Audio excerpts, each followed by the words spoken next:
Hello guys, in this tutorial you will learn how we can make a draft message in a WhatsApp application on Android in 2025. So let us guide you through this. Alright, step number 1, launch the WhatsApp application. Step number 2, select the chat from your home screen.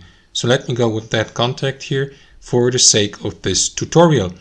So guys, what you want to do is simply tap into that message field at the bottom, just like that, and type in your message. Like for example, thank you. Let us go with a very quick message. But instead of sending the message by tapping into that arrow to the right icon here to the right, simply tap into that arrow to the left icon in the top left corner to return to the previous menu.